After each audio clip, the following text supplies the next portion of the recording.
American ജനതയ്ക്ക് വളരെ പ്രിയങ്കരനായിട്ടുള്ളൊരു പ്രസിഡൻ്റായിരുന്നു John F Kennedy. ഒരു കത്തോലിക്കൻ അമേരിക്കയിലെ പ്രസിഡൻ്റായിട്ട് തിരഞ്ഞെടുക്കപ്പെടുന്നത് അത്യപൂർവത്തിൽ അപൂർവമാണ്. ജോൺ എഫ് കെന്നഡി വലിയ ഭൂരിപക്ഷത്തോടുകൂടെ അമേരിക്കയുടെ പ്രസിഡൻ്റായിട്ട് തിരഞ്ഞെടുക്കപ്പെട്ടു. അദ്ദേഹം ടെക്സസിൽ വെച്ചിട്ട് വെടിയേറ്റ് മരിക്കുകയാണ് ഉണ്ടായത്. അദ്ദേഹത്തിൻ്റെ കല്ലറ സന്ദർശിക്കുവാനുള്ള അസുലഭമായിട്ടൊരവസരം എനിക്ക് ജീവിതത്തിൽ കൈവന്നിട്ടുണ്ട്. ആ കല്ലറയിൽ വേറെ യാതൊന്നും എഴുതി വച്ചിട്ടില്ല. അദ്ദേഹം തൻ്റെ മരണപത്രത്തിൽ കുറിച്ച് വെച്ചൊരു വാചകം മാത്രമേ എഴുതി വച്ചിട്ടുള്ളൂ. For many here is the end, but for me here is the beginning. ലോകത്തിലെ പലർക്കും ഈ കല്ലറ അവസാനമാണ്. പക്ഷേ എൻ്റെ കത്തോലിക്ക വിശ്വാസത്തിൻ്റെ ഹൃദയമിടിപ്പുകൾ കൊണ്ട് ഞാനിതിനെ വായിക്കുമ്പോൾ ഇതെൻ്റെ അന്ത്യമല്ല, എൻ്റെ സ്വർഗപ്രവേശനത്തിൻ്റെ ആരംഭവും എൻ്റെ പുതുജീവിതത്തിൻ്റെ തുടക്കവുമാണ്. നമുക്കെല്ലാവർക്കും പ്രിയങ്കരനായിട്ടുള്ള ഫ്രാൻസിസ് അച്ഛൻ ഒരുപക്ഷെ കുറേ കൂടെ കാലം നമ്മുടെ കൂടെ ജീവിക്കണമെന്ന് നമ്മളൊക്കെ ആഗ്രഹിച്ചിട്ടുണ്ട്, നമ്മളതിനു വേണ്ടി പ്രാർത്ഥിച്ചിട്ടുണ്ട്. പക്ഷെ ദൈവത്തിൻ്റെ ഇഷ്ടത്തിന് അദ്ദേഹം കീഴടങ്ങി സ്വർഗത്തിലെ പിതാവിൻ്റെ ഭവനത്തിലേക്ക് ഈ കുടികിടപ്പിൻ്റെ നാട്ടിൽ നിന്ന് അദ്ദേഹം ഇന്ന് യാത്രയാവുകയാണ്. ആലപ്പാട്ടച്ചൻ ജന്മം കൊണ്ട് കരാഞ്ചിറക്കാരനാണ്. ജോർജ് ആലപ്പാട്ട് പിതാവിൻ്റെ കുടുംബവും കരാഞ്ചിറയിൽ നിന്ന് തന്നെയാണ്. അകന്ന വഴിയിൽ അവർ ബന്ധുക്കളുമാണ്. ജന്മം കൊണ്ട് ആണെങ്കിലും ജീവിതം കൊണ്ട് ആലപ്പാട്ടച്ചൻ കലർപ്പില്ലാത്ത തൃശ്ശൂക്കാരനായിരുന്നു. അച്ഛൻ്റെ അമ്മ വീട് സേക്രഡ് ഹാർട്ട് സ്കൂളിൻ്റെ അടുത്തുള്ള ബെന്നറ്റ് റോഡിലെ തറവാട്ട് കുടുംബമാണ്. വലിയ കാരണവർക്ക് 2 പെൺമക്കളാണ്. അതിലൊരാളുടെ മകനാണ് ഫ്രാൻസിസ്. ഫ്രാൻസിസ് അവിടുത്തെ ദത്തുപുത്രനെ പോലെ വളർന്നു വന്ന ആളാണ്. സേക്രഡ് ഹാർട്ട് കോൺവെൻറ്റ് സ്കൂളിലാണ് ഫ്രാൻസിസിൻ്റെ പ്രാഥമിക വിദ്യാഭ്യാസം.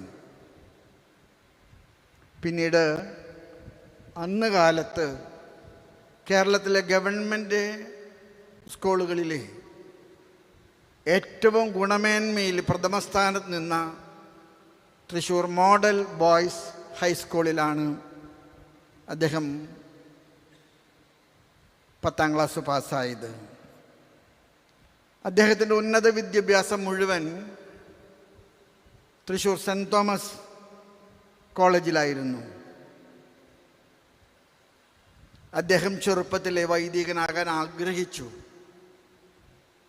പക്ഷെ വീട്ടിലെ കാരണവന്മാർ പറഞ്ഞു, നീ വൈദികനാകുന്നതിന് ഞങ്ങൾക്ക് വിരോധമില്ല, പക്ഷെ നീ പഠിക്കുക, പഠിച്ച് മിടുക്കനാകുക, എന്നിട്ട് അവസാനം നിനക്ക് വൈദികനാകാൻ ആഗ്രഹമുണ്ടെങ്കിൽ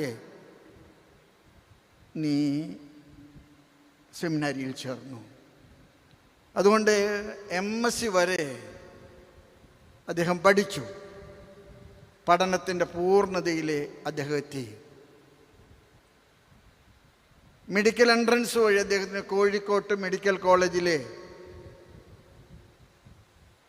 വൈദ്യപരിശീലനത്തിൽ ഡോക്ടറാകാൻ അഡ്മിഷൻ കിട്ടി. അദ്ദേഹം വൈദികനായി. അദ്ദേഹം എന്നോട് പങ്കുവെച്ച ഓർമ്മ ഞാനിവിടെ പരസ്യമായിട്ട് പറയുകയാണ്. അദ്ദേഹം തൃശ്ശൂർ രൂപതയിൽ ചേരണമെന്ന് ആഗ്രഹിച്ചപ്പോൾ അദ്ദേഹത്തിൻ്റെ തന്നെ ഒരു ബന്ധുവായിരുന്ന,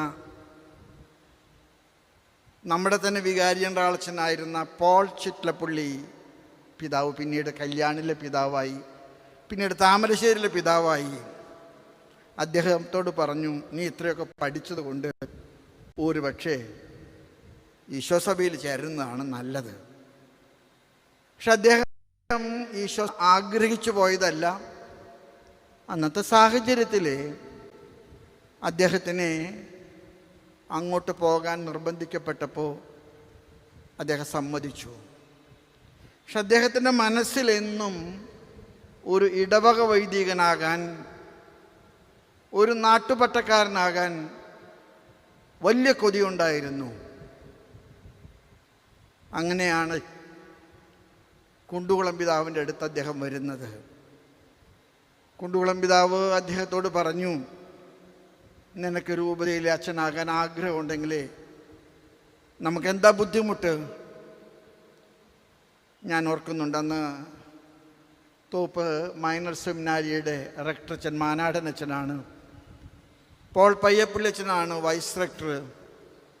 ഞാൻ പട്ടം കഴിഞ്ഞ് അവിടെ ഫാദർ പ്രീഫെക്റ്റായിട്ട് ജോലി ചെയ്യുമ്പോഴാണ് പ്രിയങ്കരനായിട്ടുള്ള ഫ്രാൻസിസ് അവിടെ റീജൻസിക്ക് വരുന്നത്. എന്നെ അത്ഭുതപ്പെടുത്തിയ ഒരു കാര്യം ഞാൻ ഇപ്പോഴും ഓർക്കുന്നുണ്ട്.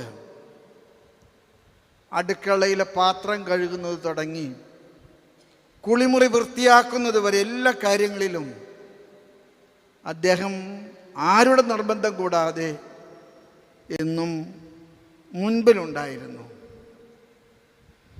1995 ഡിസംബർ മാസം 27-ാം തീയതി അദ്ദേഹത്തിൻ്റെ സ്വന്തം ഇടവകയായ നമ്മുടെ ഈ വ്യാകുല മാതാവിൻ്റെ പള്ളിയിൽ വെച്ച് അഭിമന്യ കുണ്ടുകുളം പിതാവിൻ്റെ കൈവെപ്പിലൂടെ അദ്ദേഹം വൈദികനായി.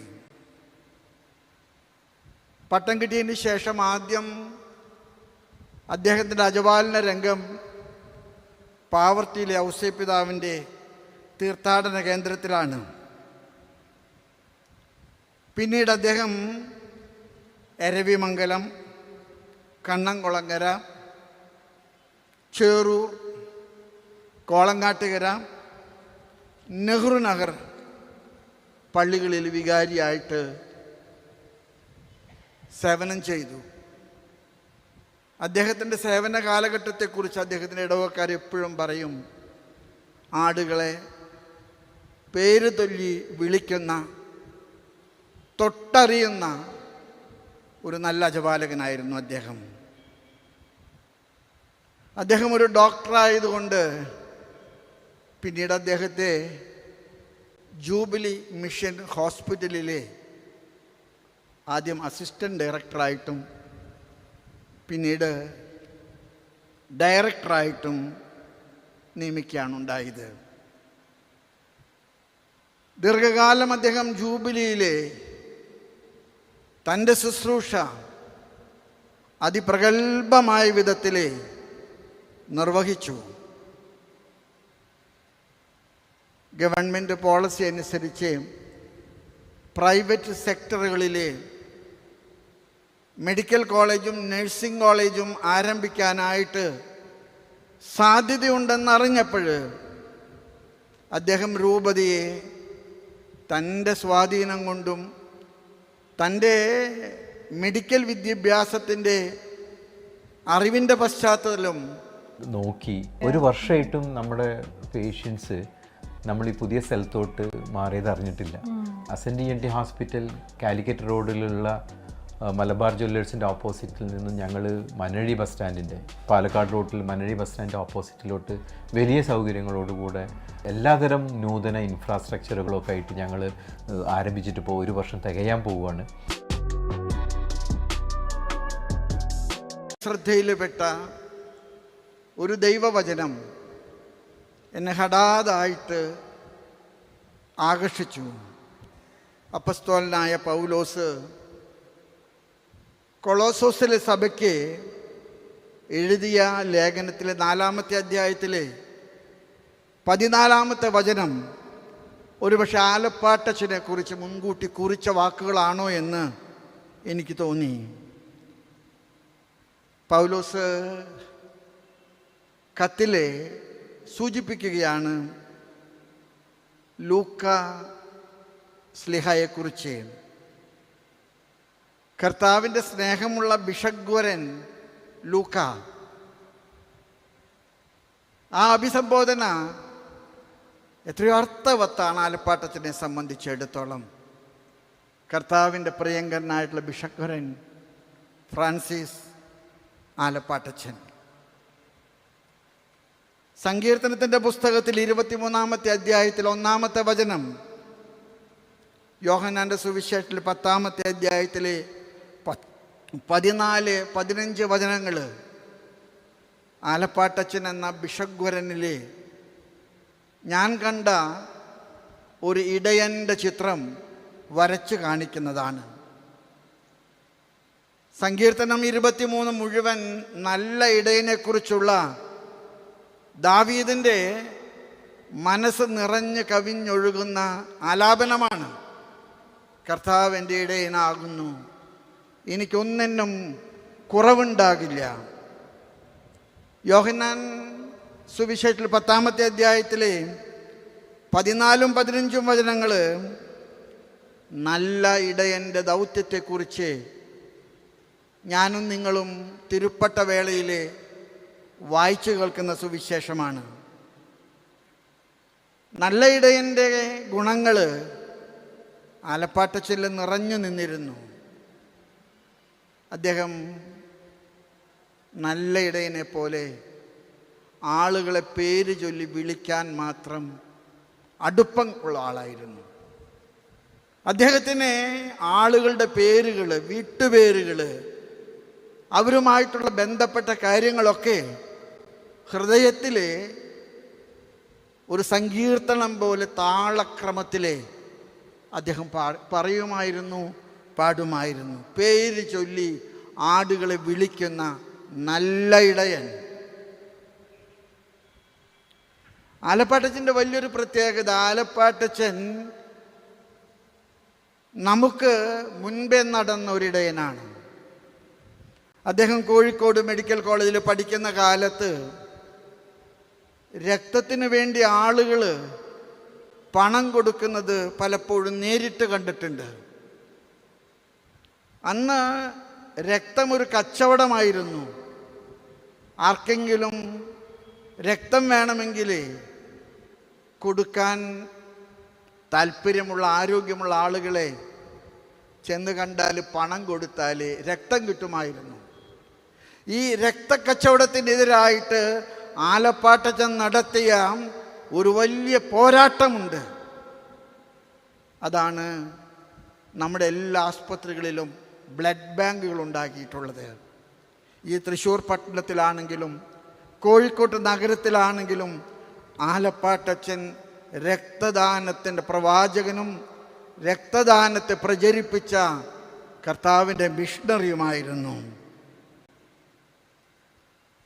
ഞാനതുകൊണ്ടാണ് പറഞ്ഞത്, ആലപ്പാട്ടച്ചൻ വാക്കുകൾ കൊണ്ട് നിങ്ങളെ കീഴടക്കുന്നതിനേക്കാൾ അച്ഛന് ഇഷ്ടം ജീവിതം കൊണ്ട് നിങ്ങളെ സ്വാധീനിക്കുകയാണ്. ഒരിക്കൽ അദ്ദേഹം എന്നോട് പറഞ്ഞു, പിതാവേ, ഞാൻ ഒരുപാട് പ്രാവശ്യം രക്തം കൊടുത്തു. Now I am not permitted to give my blood because I am sick. I am diabetic. അതുകൊണ്ട് എനിക്ക് കൊടുക്കാൻ പറ്റുന്നില്ല. എനിക്ക് കൊടുക്കാൻ ആഗ്രഹമില്ലാഞ്ഞിട്ടല്ല. രക്തദാനം ഇന്ന് സാർവത്രികമായിട്ട് നമ്മുടെ നാട്ടിലെ സുസമ്മതമായിട്ടുള്ളൊരു ശുശ്രൂഷയായിട്ട് വളർത്തിയിട്ടുണ്ടെങ്കിൽ അതിൻ്റെ പിറകിലെ ആലപ്പാട്ടച്ചനുണ്ട്. ആലപ്പാട്ടച്ചൻ ഏറ്റവരെ വെച്ച് കെട്ടുന്നവനായിരുന്നു.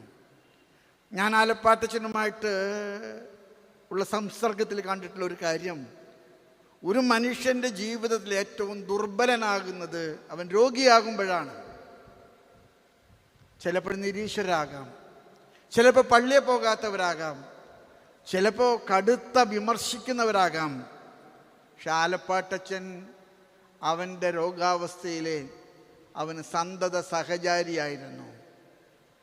കർത്താവ് പറഞ്ഞില്ലേ, ഞാൻ ആടുകൾക്ക് വഴി കാണിക്കുന്നവനാണ്.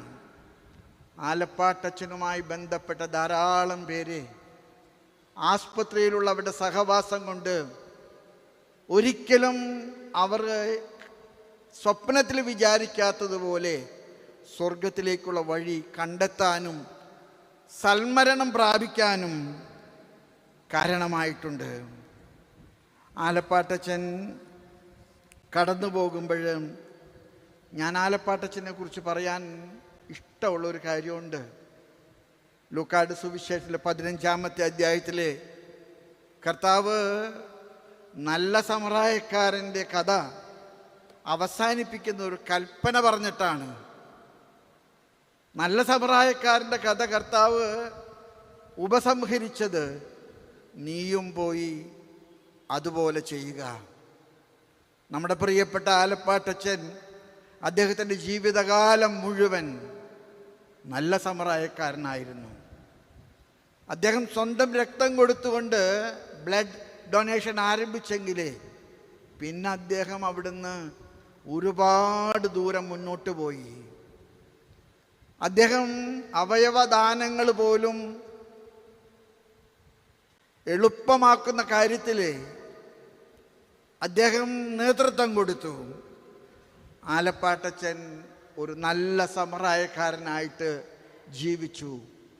ആലപ്പാട്ടച്ചൻ്റെ മരണത്തിലെ ആലപ്പാട്ടച്ചൻ പറയുന്ന വാക്കുകൾ ഞാൻ നിങ്ങൾക്ക് മുദ്രാവാക്യമായിട്ട് പറയും, നീയും പോയി അപ്രകാരം ചെയ്യുക. ആലപ്പാട്ടച്ചൻ ഒരു നല്ല മിഷണറി ആയിരുന്നു. അച്ഛൻ മിഷനിലേക്കൊന്നും പോയിട്ടില്ല. അദ്ദേഹം ഒറീസയിലേക്കോ ബീഹാറിലേക്കോ നോർത്ത് ഈസ്റ്റിലേക്കോ ഒന്നും അദ്ദേഹം പോയിട്ടില്ല. അദ്ദേഹത്തെ സംബന്ധിച്ചിടത്തോളം my priesthood is a means of my mission. അദ്ദേഹത്തിൻ്റെ profession a profession of faith, a profession of declaring Christ, a profession of showing Jesus to everybody.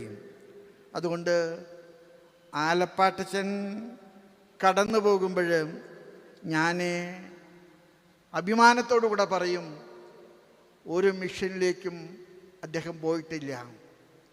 കൊച്ചു ത്രേസ്യ മിഷൻ്റെ സ്വർഗീയ മധ്യസ്ഥയാണ്. ഒരു മിഷനിലേക്കും പോകാത്ത കൊച്ചു ത്രേസ്യ മിഷൻ്റെ മുഖ്യ സ്വർഗീയ മധ്യസ്ഥയായി. ആലപ്പാട്ടച്ചൻ തൻ്റെ ജീവിതം കൊണ്ട്, തൻ്റെ പ്രൊഫഷൻ കൊണ്ട് ദൈവത്തെ മറ്റുള്ളവർക്ക് കാണിച്ചു കൊടുത്ത വലിയ ഒരു മിഷണറിയാണ്. ആരുടെ കയ്യിലെങ്കിലും എന്തെങ്കിലും ഉണ്ടെങ്കിലേ ആലപ്പാട്ടച്ചൻ ചോദിക്കാൻ മടി കാണിക്കില്ല. ഈ നാട്ടിലെ പൗരപ്രമുഖന്മാരും ധനാഢ്യരുമായിട്ടുള്ള സകലരുടെ മുൻപിലും ആലപ്പാട്ടച്ചൻ കൈനീട്ടിയിട്ടുണ്ട്. ആലപ്പാട്ടച്ചൻ കൈനീട്ടിയത് സ്വന്തം കാര്യങ്ങൾ നടത്തിക്കൊടുക്കാൻ വേണ്ടിയിട്ടല്ല, ദൈവത്തിൻ്റെ രാജ്യം പടുത്തുയർത്താനാണ്. ആലപ്പാട്ടച്ചന് കൊടുത്ത ആളുകൾക്കൊന്നും തന്നെ ആലപ്പാട്ടച്ചന് കൊടുത്തത് നഷ്ടമായിട്ട് ഒരിക്കൽ പോലും തോന്നാൻ ഇടവരാത്ത വിധത്തിൽ അദ്ദേഹം ദൈവത്തിൻ്റെ രാജ്യം തൻ്റെ പ്രവർത്തനങ്ങളിലൂടെ, തൻ്റെ ശുശ്രൂഷകളിലൂടെ നിർവഹിച്ചു. ആലപ്പാട്ടച്ചൻ ഓടിത്തളർന്നിട്ട് വിശ്രമ ജീവിതത്തിലായിരിക്കുമ്പോൾ ഞാൻ കാണാൻ പോയി. അപ്പോൾ ഞാൻ ചോദിച്ചു, ആലപ്പാട്ടച്ചൻ എന്താ തോന്നുന്നേ? എന്നോട് പറഞ്ഞ വാക്കുകൾ ഇതാണ്, പിതാവേ, എൻ്റെ ഓട്ടം പൂർത്തിയായി, ഞാൻ എൻ്റെ ലക്ഷ്യം നേടി, ഞാൻ ആഗ്രഹിച്ചതുപോലെ കർത്താവിനെ എൻ്റെ ജീവിതം കൊണ്ട് മറ്റുള്ളവരെ അറിയിക്കാൻ കാരണമായി. അദ്ദേഹം ഇടവകപ്പള്ളികളിൽ ജോലി ചെയ്തിട്ടുണ്ട്. അദ്ദേഹത്തിൻ്റെ ഇടവകക്കാരോടൊക്കെ നിങ്ങൾ ചോദിച്ചോളൂ, ഞാൻ ആ പള്ളികളുടെ പേരുകളൊന്നും ഇവിടെ പറയുന്നില്ല. എല്ലാവരെയും തൊട്ട് വിളിക്കാൻ മാത്രം അടുപ്പം കാണിച്ച, അദ്ദേഹത്തിൻ്റെ കൂടെ ജോലി ചെയ്തിട്ടുള്ളവരോടൊക്കെ നിങ്ങൾ ചോദിച്ചോളൂ, അദ്ദേഹം ഹൃദയത്തോട് ചേർത്ത് പിടിച്ച ഒരു പ്രത്യേക വ്യക്തിത്വത്തിൻ്റെ ഉടമസ്ഥനാണ്. വ്യാകുല മാതാവിൻ്റെ വലിയ ഭക്തനാണ്. ഒരുപക്ഷെ നമ്മുടെ വൈദികർക്ക് വേണ്ടി നമ്മുടെ സെമിത്തേരിയിൽ പണിത കല്ലറകളിലെ ആദ്യത്തെ കല്ലറയ്ക്ക് നറുക്കു വീണത് ആലപ്പാട്ടച്ചനാണ്.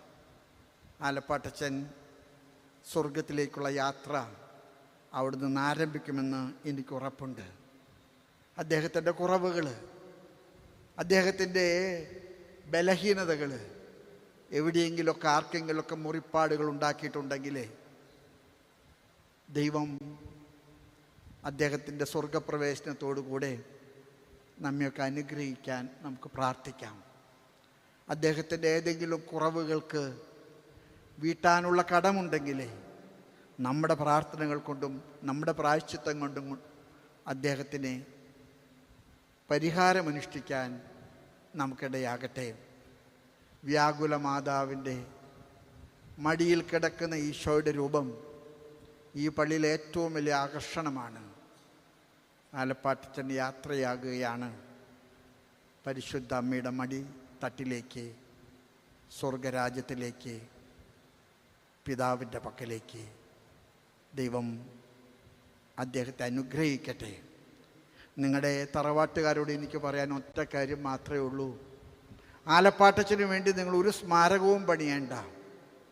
ആലപ്പാട്ടച്ചൻ ജീവിതം കൊണ്ട്, തൻ്റെ ശുശ്രൂഷകൾ കൊണ്ട് തൻ്റെ ജീവിതം കർത്താവിൻ്റെ മനോഹരമായിട്ടുള്ള തീർത്ഥ സ്മാരകമാക്കി മാറ്റിയൊരു മനുഷ്യനാണ്.